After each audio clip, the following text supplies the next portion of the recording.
करना चाहूंगा कि चूंकि आपने नौकरी की है और 1.5 सालों तक इन्होंने नौकरी की है, तो आप इनको निकाल नहीं सकते। इनके लिए रास्ता आपको खोजना पड़ेगा और हम नहीं खोजेंगे। रास्ता विकल्प ढूंढने का काम आपका और हमारा नहीं है। रास्ता और विकल्प ढूंढने का काम सरकार का है, विभाग का है। छत्तीसगढ़ प्रदेश संयुक्त शिक्षक संघ आपकी इस लड़ाई में साथ है और सदैव आप लोगों के जो मेन लीडर हैं उनके लगातार मैं संपर्क में रहा हूं और हमारी सहायक शिक्षकों की शिक्षक संघ के और आज हमारे साथ आकर यहां पर खड़े हुए जिनके लिए अत्यंत आभार।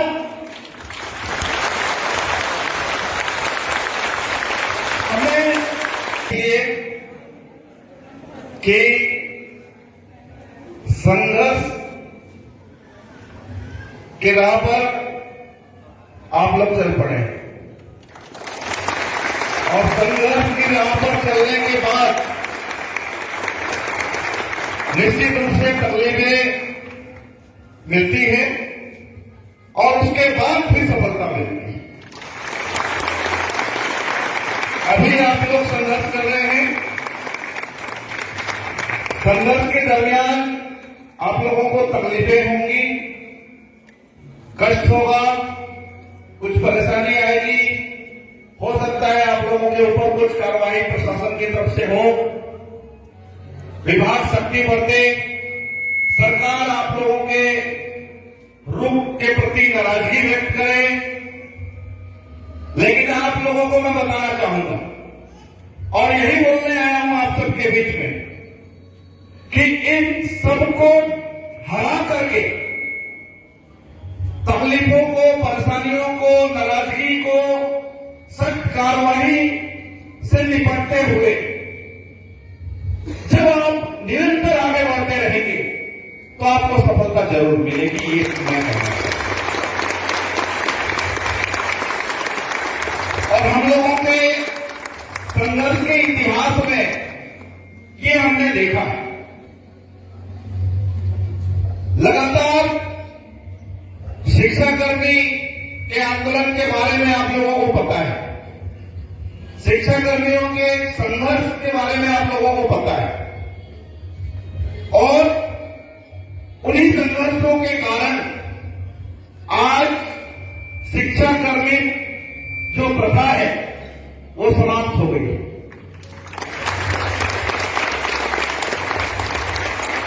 1996 से लेकर के 2017 तक 18 तक हमने संघर्ष किया। 1996 से पहले, 95 से पहले नियमित शिक्षकों के पदों पर भर्तियां होती थी।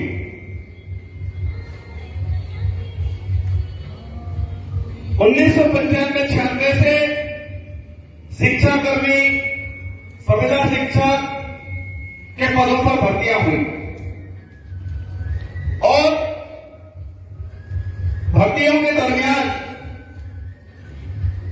संख्या हमारी बढ़ती गई और संख्या इतनी हो गई, लगभग 2 लाख की संख्या हम लोग के पास पहुंच गई और हमने संघर्ष करना नहीं छोड़ा। संघर्ष करते करते मैं तो विभिन्न मंचों में आंदोलन के दौरान ये कहता था, आप लोगों के लिए एक और करने वाली बात है। आंदोलन के दरमियान मैं ये बात कहता था हर मंचों में कि हम सिर्फ अपने लिए संविधान की लड़ाई के लिए संघर्ष नहीं कर रहे हैं, हम सिर्फ शिक्षाकर्मियों का शासकीकरण हो इसलिए संघर्ष नहीं कर रहे हैं, बल्कि इसलिए संघर्ष कर रहे हैं कि आने वाली जो पीढ़ी है वो हमारी तरह संघर्ष की यात्रा पर जाने को विवश न हो।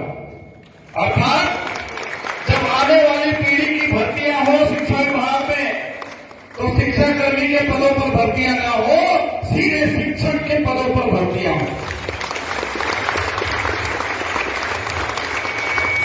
और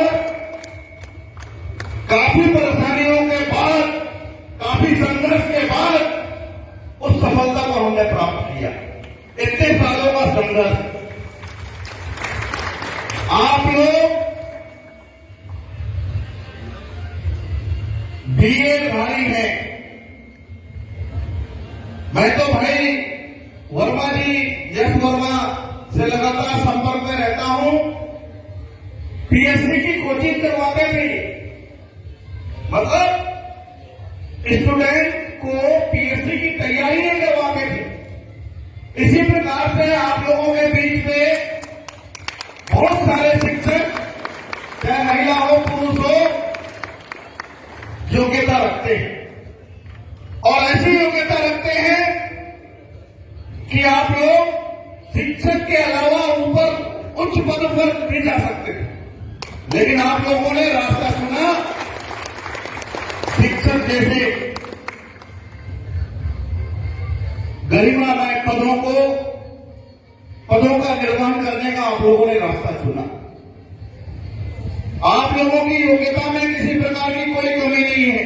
मैं आप लोगों को बता रहा हूं और मुझे परहेज भी नहीं है इस बात को कहने में कि जब हमारी भर्तियां हुई या शिक्षण कर्मियों की भर्तियां हुई तो उस समय आप लोगों के जैसे टैलेंट या योग्यताधारी ज्यादा नहीं मिलते थे। आप लोगों की योग्यता तो भाई आईएएस बनने की योग्यता है,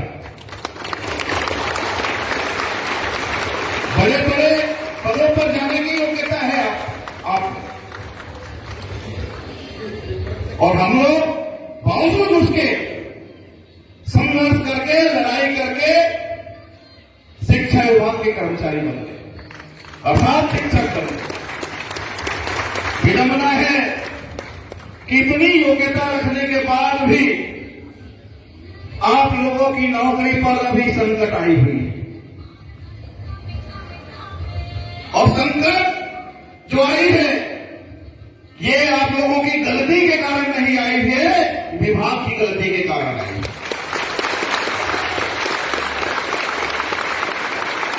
आपने कभी ये नहीं कहा कि डीएड वालों को नौकरी ना दी जाए, बीएड वालों को नौकरी दी जाए, आपने कभी नहीं कहा।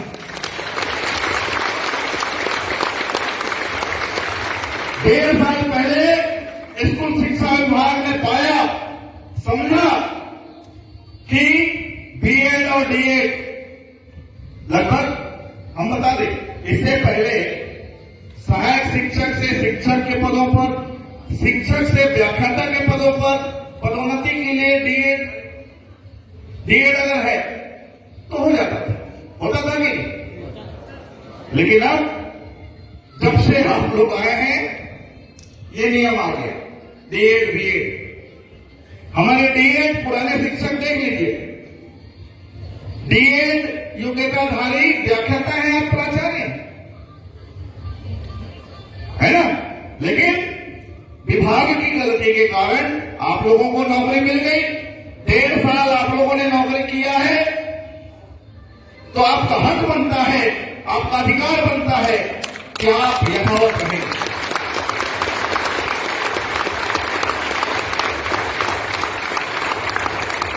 माननीय सुप्रीम कोर्ट का फैसला का हम सम्मान करते हैं। माननीय सुप्रीम कोर्ट जो सर्वोच्च न्यायालय है उसने जो फैसला दिया है उसका भी हम सम्मान करते हैं और उन डीएड योग्यताधारी अभ्यर्थी को अगर विभाग स्कूल शिक्षा विभाग में सहायक शिक्षक के पदों पर नियुक्ति देती है तो हमें किसी प्रकार की कोई तकलीफ नहीं है। क्या है क्या भाई? आप लोगों को तकलीफ है क्या? भैया उनको भी दे दीजिए नौकरी। लेकिन चूंकि आपने ही हमको नौकरी दी है साहब 1.5 साल पहले, इसलिए आप हमको निकाल नहीं सकते।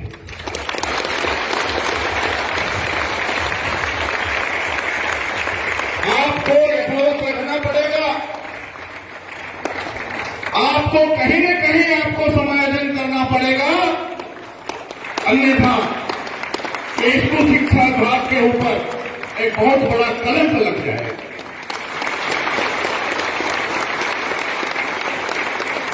मैं फिर से आप लोगों को कहना चाहता हूं कि तकलीफ, परेशानी, शक्ति के बाद सफलता मिलती है और इन सब को आपको निपटना होगा, परेशानी से निपटना होगा, तकलीफ को पार करना होगा।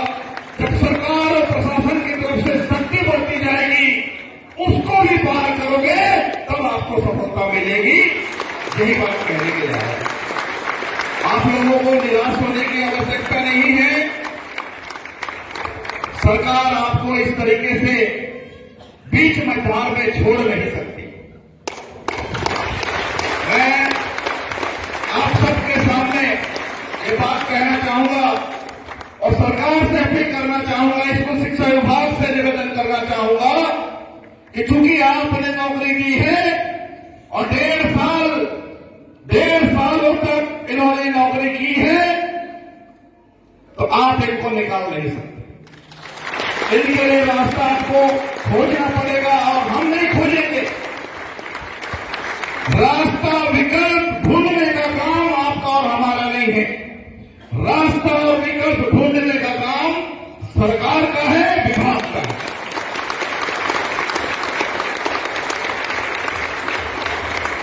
छत्तीसगढ़ प्रदेश संयुक्त शिक्षक संघ आपकी इस लड़ाई में साथ है और सदैव आप लोगों के जो मेन लीडर हैं उनके लगातार मैं संपर्क में रहा हूं और हमारी चर्चा भी सचिव स्तर पर और डीपीआई में हुई है 1-2-4 बार। तो आप लोगों को मैं कहना चाहता हूं कि यथासंभव छत्तीसगढ़ प्रदेश संयुक्त शिक्षक संघ आप लोगों को सहयोग प्रदान करेगा। आपकी नौकरी जब तक स्थिर न हो जाए, आपकी नौकरी जब तक सुरक्षित न हो जाए, तब तक आपको इस संघर्ष को जारी रखना पड़ेगा। बहुत बहुत धन्यवाद।